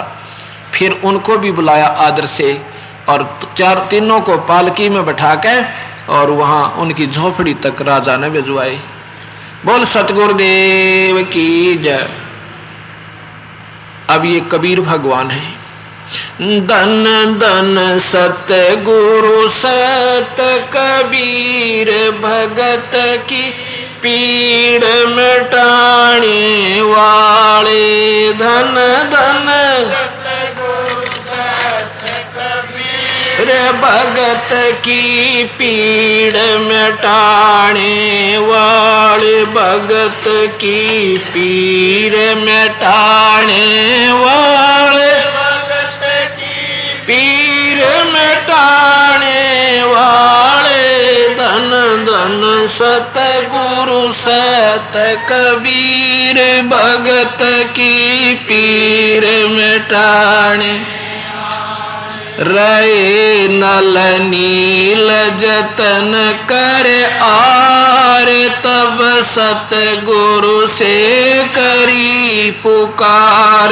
रहे नल नील जतन कर आर, तब सतगुरु से करी पुकार। जा सत रेखा लखी अपार, सिंधु पर चला तराने वाले। जा सत रेखा लखी अपार, सिंधु पर चला तराने वाले। धन धन सत कबीर भगत की पीर मिटा, भगत की पीर मिटाने वाले, भगत की पीर मिटाने वाले। धन धन सतगुरु सत कबीर भगत की पीर मिटाने वाले। धन धन सतगुरु सत कबीर भगत की पीर मिटाने वाले। डसी सरपन जब जा पुकारी, इंद्रमती कुला। डसी सरपन जब जा पुकारी, इंद्रमती कुला। आपन तुरंत करी सहाय, बेरूली मंत्र सुनाने वाले। आपन तुरंत करी सहाय, बेरूली मंत्र सुनाने वाले धन धन सत कबीर भगत की पीड़ मिटाने वाले भक्त की पीड़ मिटाने वाले भक्त की पीड़ मिटाने वाले धन धन सतगुरु सत कबीर भगत की पीड़ मिटाने दामोदर सेठ के होठ अकाज अर्ज करी डूबता देखे जहाज दामोदर सेठ के थे अकाज अर्ज करी डूबता देख जहाज लाज मेरी रखियो गरीब नवाज समुद्र से पार लंघाने वाली लाज मेरी रखियो गरीब नवाज समुद्र से पार लंघाने वाले धन धन सतगुरु सत कबीर भगत की पीड़ मिटाने वाले भक्त की पीड़ मिटाने वाले पीड़ मिटाने वाले धन धन सतगुरु सत कबीर भगत की कह कर जोड़ दीन धर्मदास दरस दे पूर्ण करियो आस कह कर जोड़ दीन धर्मदास दरस दे पूर्ण करियो आस मेट दो जन्म मरण की तरास सत्य पद प्राप्त करवाने वाले मेट दो जन्म मरण की तरास सत्य पद प्राप्त करवाने वाले धन धन भगत की पीड़ मिटाने वाले भक्त की पीड़ मिटाने वाले भक्त की पीड़ मिटाने वाले धन धन सत कबीर भगत की पीड़ मिटाने सत साहिब। अब और आपको बताते हैं, अभी आपने सुना कि रहे नल नील जतन कर हार तब सतगुरु से करी पुकार। अब भक्त आत्माओं, सच्चाई का ज्ञान ना होने से सच्चाई को इतना रुला दिया, इतना उलझा दिया कि अब सुलझाना हमारे लिए बहुत कठिन हो गया।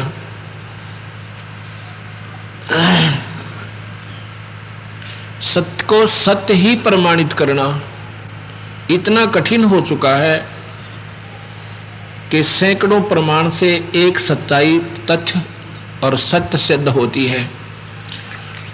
भगवान को भगवान सिद्ध करने में हमें जोर लग रहा है, कबीर साहब को परमात्मा सिद्ध करने में हमें जोर लग रहा है, लेकिन सच्चाई हमेशा सत्य ही होती है। अब हम रामायण पढ़ा करते थे और बहुत शौक से पढ़ा करते थे, सुना भी करते थे, रामलीला भी देखा करते थे। और अभी कुछ समय पहले रामायण टीवी के ऊपर पूर्ण रूप से आई है, जो कि प्रमाणित है। उसमें आपने देखा होगा जब सीता की सिरच हो रही थी, सीता को ही उठा ले जाता है रावण। अब यहां सोचना होगा थोड़ा सा, जब सीता को रावण उठा ले जाता है तो भगवान राम को ये नहीं मालूम कि सीता को कौन उठा ले गया। अंडरस्टूड है, ये तो सबको मालूम है। हम अपने किसी से पूछा करते थे क्या भगवान को मालूम नहीं था, तो कहा करते वो तो लीला कर रहे थे। किस लिए? कि रावण ने 33 करोड़ देवताओं को कैद कर रखा था, उनको छुटवाने का बहाना करना था। बिल्कुल सही है, कोई बात नहीं। जब तो हम बड़े खुश होते थे, अब हमें मालूम हुआ कि ये सारी लीला नहीं थी। ये तो ऐसे था जैसे कोई फिल्म बना दे। फिल्म पहले उसकी स्टोरी लिखी जाती है, उसके बाद उसके पात्र चुने जाते हैं, और एक डायरेक्टर होता है, एक प्रोड्यूसर होता है। इसमें यह काल भगवान जो है ये डायरेक्टर भी है और प्रोड्यूसर भी है। डायरेक्टर के आदेश बिना वो हीरो एक कदम भी इधर उधर नहीं रख सकता, नहीं तो उसको निकाल दिया जा, भाग जाए यहां से। ये रामायण जो भी घट रही थी ये राम के बस की नहीं थी। ये कठपुतली थे अपने कर्मों के आधार पर, और काल भगवान के हाथ में सबकी बुद्धि है और सबका स्विच उसके हाथ में है, रिमोट कंट्रोल वही स्वयं रखता है।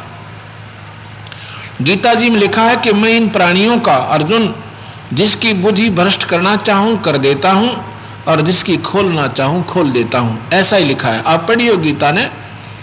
जो गहरी नजर गीता में इस दास के द्वारा आपको अनुवाद और शब्दार्थ बिल्कुल साथ साथ मिलेगा, और किसी विद्वान से उसको मिलवा लेना। कोई न सोचे कि महाराज जी शायद संस्कृत ना जानते होंगे। हमारे कबीर भगवान ने जो टेथ संस्कृत बुलवा दी थी भैंसे तक, और हम तो मनुष्य शरीर तो है इस दास का। वही शक्ति, वही परमात्मा ये सारा खेल खेल रहा है। जैसा आपने सुना होगा कि महर्षि वाल्मीकि ने रामायण को 10,000 वर्ष पूर्व या कहानी न्योकी ने बता दी थी कि ऐसे होगा, और वही हुआ। फिर राम का रोल कितना रह गया उसमें? वो तो कठपुतली थे, ये तो पहले सुनियोजित थी। जब 10,000 वर्ष पूर्व जिस बात का पहले ज्ञान हुआ और वो वैसे ही हुआ, तो क्या था कि ये फिल्म पहले से बनी हुई थी। ऐसे ही राम आया, सीता उठी और युद्ध हुआ, ऐसे ही पुल बंधा, उनसे पुल नहीं बना। तो उस समय भगवान राम की बुद्धि काल ने बंद कर दी, क्योंकि ये विष्णु है 1000, ये 4 भुजा की, और इनका पिता काल भगवान जो 1000 भुजा का, उसके हाथ में 21 ब्रह्मांड का रिमोट कंट्रोल है, और गुप्त रूप से वहीं से सबको ऑन ऑफ करता रहता है। उस समय भगवान राम की बुद्धि उसने बंद कर दी कि उसको मालूम भी नहीं सीता कौन उठा ले गया। हनुमान जी ने खोज किया, ऐसे ही कोई दक्षिण में गया, कोई पूर्व में, कोई उत्तर में, कहीं जामवान जा रहा, कहीं सुग्रीव गा, और कहीं पर अंगद गा, कहीं हनुमान गा। हनुमान ने देखा कि वो रावण की कैद में माता बंद है।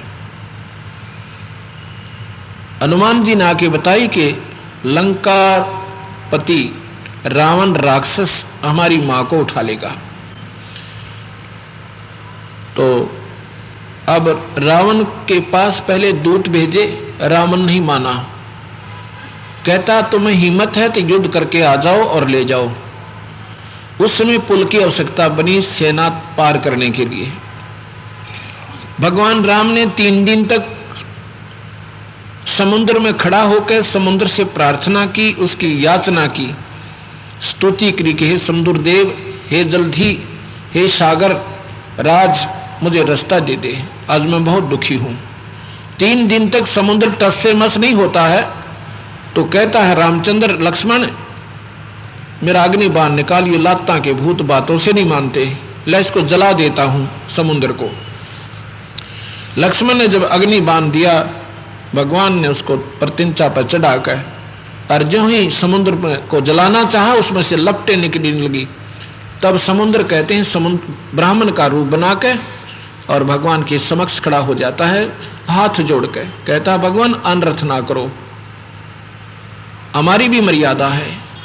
अगर इस समुद्र को फूंक दोगे तो ये पृथ्वी का बैलेंस बिगड़ जाएगा, ये ना जाने कहाँ की कहाँ जाएगी, और साथ में ये खड़ा हो जाएगा, आपका उल्लू सीधा नहीं होगा। मैं आपसे बताता हूं कि सांप भी मरे, लाठी भी ना टूटे। ऐसा काम करो। कहता बता भाई, आपकी सेना में एक नल नील नाम के 2 सैनिक हैं, उनके पास ऐसी शक्ति है, उनके गुरुदेव की प्रदान की हुई, उनके हाथ से कोई वस्तु नहीं डूबती। ये नल नील कौन थे? इनके गुरुदेव कौन थे? साहेब कबीर, वो पूर्ण परमात्मा त्रेता में मुनिंदर नाम से आए हुए थे। उसमें ये नल नील साहेब के शिष्य थे, और ये थे भोले से दिमाग के, और सेवा इतनी करते थे, जब कोई संत समागम होते थे, ये भक्त आत्मा आ जाती थी सत्संग विचार विमर्श करने के लिए, और उधर से मुनिंदर साहब भी उनको सत्ज्ञान बताते थे। तो नल नील उनके बर्तन साफ करने के लिए, ऋषियों के उनके कपड़े साफ करते थे, दरिया पर पहुंच जाते थे। दरिया के किनारे ही ये समागम हुआ करते थे, पानी का आसरा लेकर। वो क्या करते थे कि वो इतने मस्त हो जाते थे, एक काम में दूसरा भूल जाते। नल नील तो कई तो कपड़े गुम हो जाते, वो पानी में डूब जाते। बर्तन ले गए, किसी के 4 बर्तन ले गए, 2 वापस लाते थे, वो बाकी डूब जाते थे। उन मस्ती में ध्यान ही नहीं रहता था, भोले ज्यादा थे। वो ऋषि अपने वो सामान संभालते, भी मेरे तो 4 पात्र थे, बर्तन थे, ये 2 लाए तुम वापस। किसी का गिलास नहीं तो किसी का करमंडल खो दिया, किसी का कुर्ता लाए तो किसी की लंगोटी खोयाए। फिर वो ऋषि कहते भाई तुम रहने दो, हम अपनी सेवा आप ही कर लेंगे। तुम तो भाई सेवा तो करते हो, पर भाई हमारा तो नुकसान भी बहुत हो जाता है। फिर वो रोने लग जाते हैं, कहते नहीं ऋषिवर, अपने दासों से सेवा मत लो, हमें सेवा दे दो। उन्होंने सोचा भाई ये अच्छा काम होया, इन्हें नाटे तो दोष लगे, और जो इनको सेवा दें तो ये आधी वस्तु वापस लाए में बड़ा समस्या हुई। तो उन्होंने उनके गुरुदेव मुनिंदर जी से प्रार्थना की कि आपके शिष्य, हम कहते हैं तो ये रोने लग जाते, हमें दया आती है, हम दोषी नहीं बनना चाहते, आप कोई समाधान निकालो, या तो इनको मना कर दो कि ये हमारी सेवा ना करें, आपका आदेश मानेंगे ये। जब सारी कहानी का साहब ने पता चला और उनके मुंह तरफ देखा, वो सोच रहे थे हे भगवान कहीं गुरुदेव आदेश ना दे दें, हमारी सेवा छिन जा। ऐसे आंखें में आंसू आ गए। साहब ने कहा कि पुत्र, आज के बाद तुम्हारे हाथ से कोई वस्तु नहीं डूबेगी, चाहे लोहा हो चाहे पत्थर हो। नल नील बड़े प्रसन्न हुए। उस दिन के बाद उनके हाथ से ना कोई बर्तन डूबे था वो ले जाते थे, और ना ही कोई कपड़ा डूबा था, अर्थात समस्या हल हुई। फिर उस समय जब सेना की आवश्यकता पड़ी तो सभी ऋषि और सभी भक्त आत्मा रामचंद्र की तरफ लड़ने के लिए पहुंच जाते हैं। ये नल्लीन उनकी सेना में शामिल हो जाते हैं। कहते हैं 18 पद्म सेना तो भगवान शिव के गण आगे थे वहाँ पर, और रामचंद्र जी के पास सेना कहाँ थी, और अपनी अयोध्या से भी ना मंगवाई थी उसने, तो ना भरत तो आ जाता ना कुछ सेना लेकर, वो भी नहीं आया था। ये ऐसे ही गण आए थे वहाँ से, भगवान शिव के 18 पद्म बताते हैं, नील पद्म ये होते हैं ना ऐसे, और बाकी ये ऋषिवर संतजन ये सारे इकट्ठे हो गए थे। तो इस प्रकार नल नील के पास वो परम पिता कबीर भगवान की बख्शी हुई शक्ति थी।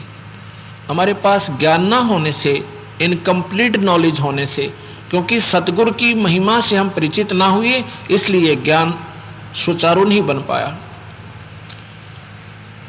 अब नल नील को बुलाया गया कि नल नील के पास ये शक्ति है कहाँ जी? तो नल नील से कहा भगवान ने, रामचंद्र जी ने, कि नल नील तुमने पहले क्यों नहीं बताया? कहते हैं साहब हम पहले बताते तो थे, पर मेरी कोई सुन ही नहीं रहा था। मैंने चर्चा तो की थी इस सेना में, तो मुझे कहने लगे तुम चुप पड़े रहो, काहे के पत्थर तराओगे तुम। और डर लगा कि कहीं हनुमान जैसे एक मुक्का मार दे 3 बार मरे हम था, हमने कौन आने दे आपके पास। इसलिए हम नहीं बोले महाराज कि आपके पास ये शक्ति है पुत्र, तो करो कृपा, एक बार परीक्षण दो, करके दिखाओ इस कार्य को। अब उस दिन वो नलनील मार खा गए, गलती कर गए। क्या गलती की? उस दिन अपने गुरुदेव को याद ना किया, क्योंकि उन्होंने सोचा कि आज तुम्हारे सामने हनुमान फेल, अंगद फेल और सुग्रीव फेल, और तुम्हारी वाह वाह हो जाएगी। और ये इंसान की जो मान बढ़ाई जीव की सबसे बड़ी दुश्मन है। और उस दिन नलनील मार खा गए, भगवान को याद नहीं किया अपने गुरुदेव को, और अपनी ही महिमा जनाने के लिए पत्थर उठाया रख दिया कि देखो वो पत्थर डूब गए, नहीं तिरे। वो शक्तिहीन हो गए दोनों के दोनों। अब पत्थर नहीं तिरे तो भगवान राम समुद्र की तरफ देखता है कि जैसे कह रहे हो, कहना चाह रहे हो कि समुद्र तो झूठ बोल रहा था, इनसे पत्थर नहीं तिरे। समुद्र कहता है कि नादानो, तुमने अपने गुरुदेव को याद नहीं किया, अपने पूज्य गुरुदेव को एक बार याचना करो। वो भी सहम गए, कहा मैंने यह गलती की। ऐसे ही कबीर साहब गरीबदास जी कहते हैं, जैसे माता गर्भ को रखे जतन बना, और ठेस लगते छिन्न होवे तेरी ऐसे भक्ति जा। भक्ति हम सभी करते हैं पर उसको संभाल नहीं सकते, जिसके परिणाम स्वरूप मर्यादा भंग होने भगवान अपनी शक्ति वापस ले लेता है और हम फिर जीव के जीव रह जाते हैं। उस दिन उन्होंने अपनी मान बढ़ाई बस अपने गुरुदेव का आदर नहीं किया, जिसके परिणाम स्वरूप उनकी वह भक्ति व शक्ति समाप्त होगी।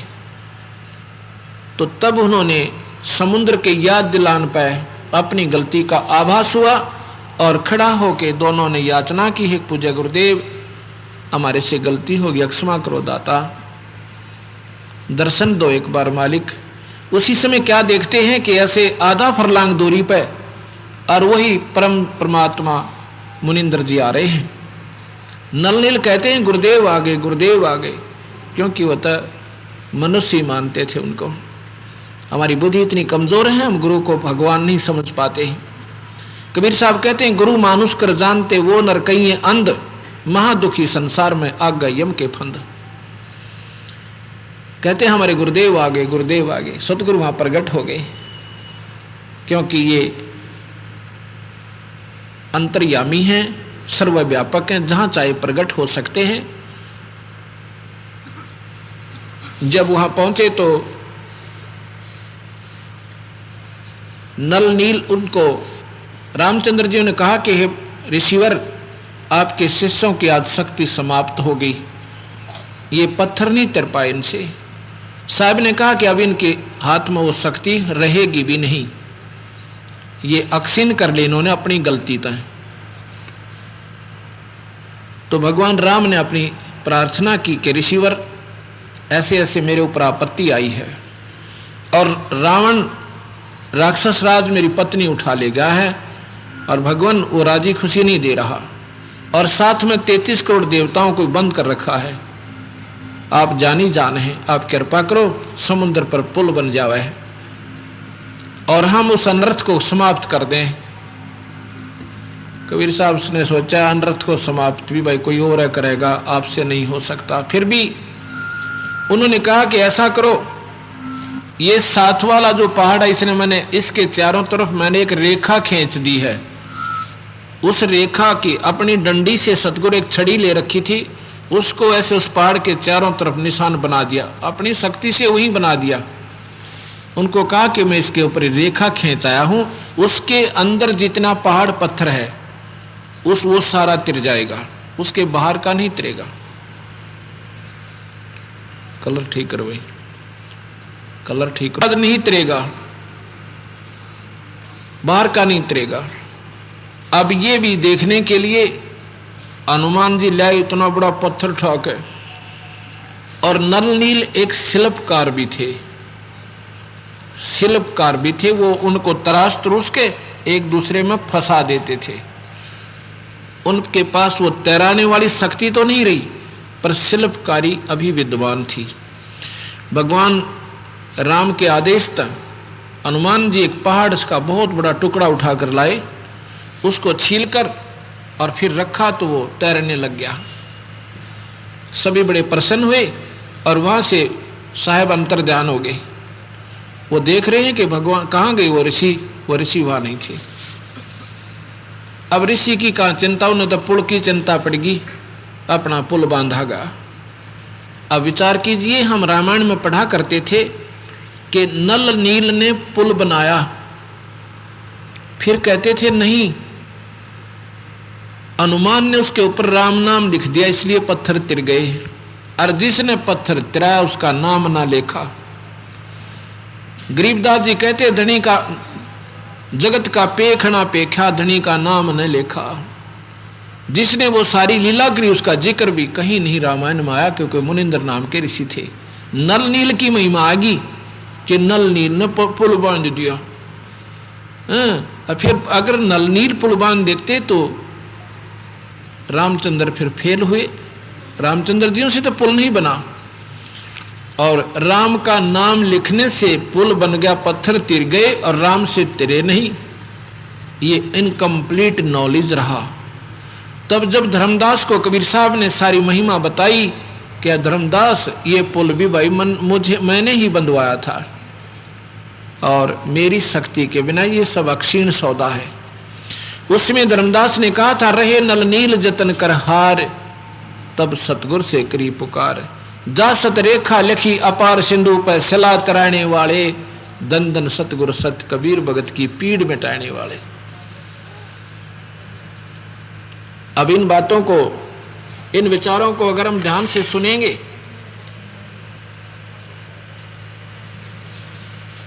क्योंकि ये बात जब समझ में आएगी हमारा, जब हम निष्पक्ष हो जाएंगे। कोई पंथी मत रहो, ना कोई मजहबी बनो, इंसान और जीव बनकर ये शास्त्र, ये सत्संग सुनो, और फिर साथ में अगर नहीं विश्वास हो तो फिर अपने जो मूल शास्त्र हैं इस जीव मात्र के, वेद और गीता, ये 18 पुराण, ये प्रमाणित शास्त्र हैं, सुधा सागर, इनको मिलाओ।